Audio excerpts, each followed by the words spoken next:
ಯಾರ ತಾಯರೇ ಅಳ್ಳಿ ನನಗದ್ರ ಬಗ್ಗೆ ಪ್ರಶ್ನೆ ಇಲ್ಲ.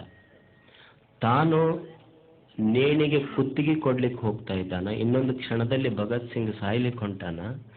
ತಾಯಿ ವಿದ್ಯಾವತಿ ದುಃಖ ಹೇಳುವಾಗ ತಾಯಿ ಕಣ್ಣೀರು ಒರೆಸಂತಾನ. ಭಗತ್ ಸಿಂಗನ ತಾಯಿ ಹೇಳೋದ, ತಾಯಿ ವಿದ್ಯಾವತಿ ಅಂತಾಳ, ಇಲ್ಲ ಮಗ ಭಗತ್ತ, ನೀನ್ ನೇಣಗಂಬಕ್ಕೆ ಹೊಂಟಿ ಅಂತ ನನಗೆ ದುಃಖ ಇಲ್ಲ ಮಗ.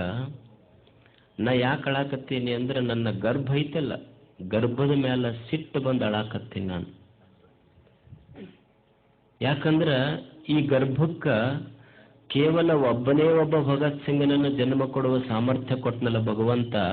ಅಕಸ್ಮಾತ್ ಇನ್ನೊಬ್ಬ ಭಗತ್ ಸಿಂಗನಿಗೆ ಗರ್ಭ ಇರುವಂತ ಸಾಮರ್ಥ್ಯ ನನಗೆ ಗರ್ಭಕ್ಕೆ ಕೊಟ್ಟಿದ್ರೆ ಅವನಿಗೂ ಸಹಿತ ಈ ದೇಶಕ್ಕಾಗಿ ಪ್ರಾಣ ಕೊಡ್ಲಿಕ್ಕೆ ಕಳಿಸ್ತಿದ್ದೆ ನಾನು.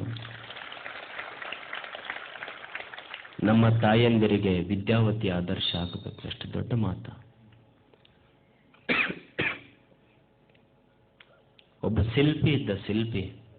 ನಾ ಹೇಳುದು, ಈ ದೇಹ ಹೆಂಗೆ ಬಳಸ್ಕೊಂಡ್ರವ್ರು, ಎಷ್ಟು ಒಳ್ಳೇದಕ್ಕೆ ಉಪಯೋಗ ಆಗ್ತಿದ್ವು ಅಂತ. ದೇವರ ಮೂರ್ತಿಗಳನ್ನು ಮಾಡ್ತಾ ಇದ್ದ ತನ್ನ ಜೀವನದ ತುಂಬ. ಅವನ ಕೆಲಸ ಅಂದ್ರೆ ದೇವರ ಮೂರ್ತಿಗಳನ್ನು ಮಾಡೋದು. ದೇವರ ಮೂರ್ತಿ ಮಾಡ್ತಾ ಮಾಡ್ತಾ ಒಂದು ದಿವಸ ಒಂದು ಕಲ್ಲು ಕೈ ಮೇಲೆ ಬಿದ್ದು ಎರಡೂ ಕೈ ಹೋದು. ದೇವರು ಪ್ರತ್ಯಕ್ಷ ಆಗಿ ಅವನಿಗೆ ಕೇಳ್ತಾನೆ, ಅಲ್ಲಪ್ಪ ಇಷ್ಟು ದಿವಸ ನಿನ್ನ ಇಡೀ ಆಯುಷ್ಯನ ನನ್ನ ಮೂರ್ತಿಗಳನ್ನ ಮಾಡುವುದರಲ್ಲಿನೇ ಕಳೆದಿ ನೀನು, ನಿನಗೇನು ವರ ಬೇಕು ಕೇಳ್ಕೊಡ್ತೀನಿ, ನೀನು ಬಾ ನಿನಗೆ ಸ್ವರ್ಗಕ್ಕೆ ಕರ್ಕೊಂಡು ಹೋಗ್ತೀನಿ ಅಂದ ದೇವರ.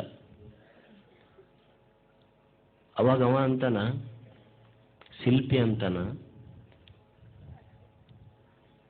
ಭಗವಂತ ನನಗೆ ಸ್ವರ್ಗಕ್ಕೆ ಕರ್ಕೊಂಡು ಹೋಗುವಂತ ವರ ಕೊಡಬೇಡ, ನಾನು ಕಳ್ಕೊಂಡಿರುವಂತ ಕೈ ಕೊಟ್ಟು ಬಿಡು, ನಾನು ಇಲ್ಲೇ ಸ್ವರ್ಗ ನಿರ್ಮಾಣ ಮಾಡ್ಕೊಂತೇನೆ, ಮ್ಯಾಲೆ ಬರೋ ಅವಶ್ಯಕತೆನೇ ಇಲ್ಲ ನನಗ. ಇದನ್ನ ಚೆನ್ನಾಗಿ ಉಪಯೋಗ ಮಾಡಿಕೊಂಡು ನಾ ಹೇಳು. ಇದಕ್ಕೆ ಬಹಳಷ್ಟು ಕಷ್ಟಗಳು ಬರ್ತವೆ, ನೋವುಗಳು ಬರ್ತವೆ. ಮನುಷ್ಯ ಇದರಿಂದ ಪಾರಾಗಬೇಕಾಗ್ತದೆ. ನಮ್ಮಲ್ಲಿ ನಿಜಗುಣ ಶಿವಯೋಗಿಗಳಂತಿದ್ರು, ಅವರೊಂದು ಒಳ್ಳೆ ಮಾತು ಬರೀತಾರೆ. ಭಗವಂತ, ನಾನು ನಿನ್ನ ಗುಡಿಗೆ ಬರ್ತೀನಲ್ಲ, ಗುಡಿಗೆ ಬಂದು ನಾನು ನಿನಗೆ ಕಷ್ಟ ಕೊಡಬೇಡ ಅಂತ ಕೇಳಿಕೊಳ್ಳುವ ಹೇಡಿ ಭಕ್ತ ಅಲ್ಲ ನಾನು. ನೋಡಿ, ದೇವರೇ ನಿನ್ನ ಗರ್ಭಗುಡಿಯ ಎದುರಿಗೆ ನಿಂತು ನನಗೆ ಕಷ್ಟ ಕೊಡಬೇಡ ಅಂತ ಕೇಳಿಕೊಳ್ಳುವ ಹೇಡಿ ಭಕ್ತ ಅಲ್ಲ ನಾನು. ನಾ ಏನು ಕೇಳ್ಕೊಂತೀನಿ ಅಂತಂದ್ರ, ನಿನಗೆ ಎಷ್ಟು ಸಾಮರ್ಥ್ಯ ಐತಿ ದೇವರ, ಅಷ್ಟು ಕಷ್ಟ ಕೊಡು, ನಿನ್ನಲ್ಲಿರುವ ಸಾಮರ್ಥ್ಯದಷ್ಟು ಕಷ್ಟವನ್ನು ಕೊಡು. ಆದ್ರೆ ನಾ ಕೇಳೋದು, ನೀ ಕೊಟ್ಟ ಕಷ್ಟವನ್ನು ತಡೆದುಕೊಳ್ಳುವ ಸಾಮರ್ಥ್ಯ ಮಾತ್ರ ನನಗೆ ಕೊಡು ಅಂತ ಕೇಳಕ್ ಬಂದಿಲ್ಲ ನಾನು. ಈ ದೇಹವನ್ನು ಬಳಸ್ಕೊಂಡ ಪರಿ ಅದ್ಭುತ ಅದ ಅಂತ. ನಾ ಕೇಳಕತ್ತಿದ್ದೆ ನಿನಗೆ ಬಂಗಾರ ಬೆಳ್ಳಿ ಕೊಡು ಅಂತ ಕೇಳಕತ್ತಿಲ್ಲ, ದುಡಿಲಿಕ್ಕೆ ಈ ಕೈಗಳಿಗೆ ಒಂದಿಷ್ಟು ರಟ್ಟೆಗೆ ಶಕ್ತಿ ಕೊಡು ಅಂತ ಕೇಳಕ್ ಬಂದಿನಿ ನಾನು ನಿನಗೆ. ನೋಡಿ, ಇದನ್ನು ಬಳಸ್ಕೊಂಡ್ರವರು. ಮನುಷ್ಯ ಏನು ಕಷ್ಟಪಟ್ಟು ದುಡಿದು ಬದುಕ್ತಾನಲ್ಲ, ಅವನ ಬದುಕಿನ ಒಂದು ಇಮೇಜ್ ಸ್ಟೈಲ ಬೇರೆ ಇರ್ತದೆ. ನೀವು ನೋಡಿ, ಸುಮ್ಮನೆ ಸಾಮಾನ್ಯ ಉದಾಹರಣೆ ಹೇಳ್ತೀನಿ ನಾನು. ಕಷ್ಟಪಟ್ಟು ದುಡಿದು ತಾವು ರೊಕ್ಕ ಕೊಟ್ಟು ಖರೀದಿ ಮಾಡಿ ಸ್ಲೀಪರ್ ಹಾಕೊಂಡು ಅಡ್ಡಾಡೋರು ಸ್ಟೈಲ ಬೇರೆ, ಮತ್ತು ಜಾತ್ರೆಯಾಗ ಮಠದ ಮುಂದೆ ಬಿಟ್ಟು ಸ್ಲೀಪರ್ ಹಾಕೊಂಡು ಅಡ್ಡಾಡೋ ಸ್ಟೈಲೇ ಬೇರೆ. ನಾ ಹೇಳೋದು ಹಾಕೊಂತಾರಂತಲ್ಲ, ಸ್ಟೈಲ್ ಬಗ್ಗೆ ಹೇಳಕತ್ತೀನಿ ನಾನು ನಿಮಗೆ. ತಮ್ಮ ರೊಕ್ಕದ್ಲೆ ಹಾಕೊಂಡು ಸ್ಲೀಪರ್ ಹಾಕೊಂಡವ್ರ ಸ್ಟೈಲ್ ಬೇರೆ ಇರುತ್ತೆ, ಚಂದ ಅಡ್ಡಾಡ್ತಿರ್ತಾರೆ, ಟೆನ್ಷನ್ ಇರೋದಿಲ್ಲ ಅವ್ರಿಗೆ. ಮತ್ತು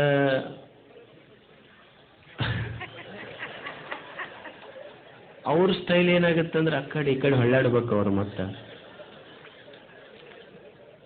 ಮತ್ತು ನಿಮಗೆ ಇನ್ನೂ ಒಂದು ಭಾಳ ವಿಶೇಷ ಹೇಳ್ತೀನಿ ನಾನು. ಎಷ್ಟೋ ಮಂದಿ ಸ್ಲೀಪರ್ ಖರೀದಿ ಮಾಡೋದಿಲ್ಲ, ಯಾಕಪ್ಪ ಅಜ್ಜನ ಜಾತ್ರೆಗೆ ಹೋದ್ರಾತಲ್ಲ ಅಂತಾರವ್ರು. ಇಲ್ಲೇ ವರ್ಷಕ್ಕೊಮ್ಮೆ ಇಲ್ಲೇ ಅವ್ರದ್ದೇನು ಕ್ರಿಯೆ ಅದಾವ ಮುಗಿಸ್ಕೊಂಡು ತೊಗೊಂಡು ಹೋಗ್ಬಿಡ್ತಾರ ಅವ್ರು. ಮತ್ತಿಷ್ಟಕ್ಕೆ ಬಿಡೋದಿಲ್ಲ. ಭಾಳ ಸಲ ನಾನು ನೋಡೀನಿ, ಇದನ್ನು ಅಬ್ಸರ್ವ್ ಮಾಡಿದ್ದು ಹೇಳ್ತೀನಿ ನಿಮಗೆ. ಯಾರೋ ಬಿಟ್ಟು ಮ್ಯಾಲೆ ಗುಡಿಗೆ ಬರ್ತಾರಲ್ಲ, ಪಟಕ್ನ ತೆಗೆದಿಟ್ಕೊಂತಾರೆ, ಆ ಕಡೆ ಈ ಕಡೆ ಹೊಳ್ಳಾಡ್ಕೊಂತ ನಿಂತಿರ್ತಾರೆ. ಪಾಪ ಅದು ಮ್ಯಾಲೆ ಗುಡಿಗೆ ಹೋಗಿದ್ದು ಕೆಳಗೆ ಬಂದು ಆ ಕಡೆ ನೋಡ್ಕೊಂಡು ನಿಂತಿರ್ತೈತೆ ಅದು. ಯಾಕ್ರಿ ಸರ್ ಏನೋ ಹುಡುಕಾಡಕತ್ತಿರಲ್ಲ ಅಂತ ಅವ್ರ ಕೇಳ್ತಾರೆ. ಮತ್ತು ಇಲ್ಲೋ ತಮ್ಮ, ಇಲ್ಲೇ ನಾನು ಸ್ಲೀಪರ್ ಬಿಟ್ಟಿದ್ದೆ. ಎಲ್ಲಿ ಹೋಗೋರಿ ಸರ್? ಇಲ್ಲ ಯಾರೋ ತೊಗೊಂಡ್ರ ತಮ್ಮ, ಭಾಳ ದುಷ್ಟರದಾರ ಸರ್, ಮಠ ಅನ್ನೋದಲ್ಲ ಮಾನ್ಯ ಅನ್ನೋದಿಲ್ಲ, ಈ ಜನ ತೊಗೊಂಡವ್ರು ತಾವ. ಅಂದ್ರೆ ನಾ ಹೇಳಾಕತ್ತಿದ್ದು, ಮನುಷ್ಯ ತಾನು ಕಷ್ಟಪಟ್ಟು ದುಡಿಯೋದೇನೈತಲ್ಲ ಅದರೊಳಗೊಂದು ಮಜಾನ ಬೇರೆ ಇರ್ತದೆ. ಈ ಮನುಷ್ಯ ಈ ದೇಹವನ್ನ ದಂಡಿಸ್ಬೇಕು. ಮತ್ತು ದುಡಿದದಲ್ಲ, ಇದು ಕೇವಲ ಮನುಷ್ಯ ಹಣ ಗಳಿಸೋದು ಬದುಕುವುದೇನದಲ್ಲ, ಹಣ ಗಳಿಸ್ಲಿಕ್ಕಾಗಲ್ಲ.